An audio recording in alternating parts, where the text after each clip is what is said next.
gigising, trabaho matutulog at gigising, trabaho matutulog kung ito ay iisipin. Paulit-ulit lang para bang wala ng kulay. Palaging ganito, ano ang punto ng iyong buhay? Sa sweldo, babayad, sa sweldo, babayad.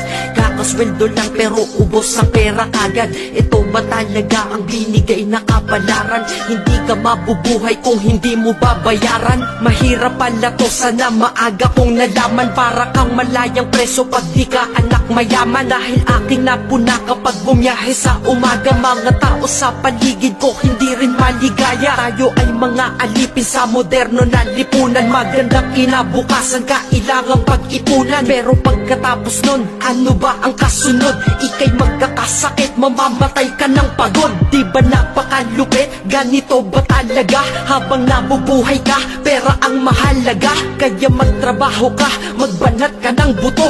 Yan ang salitang maririnig mo sa buong mundo.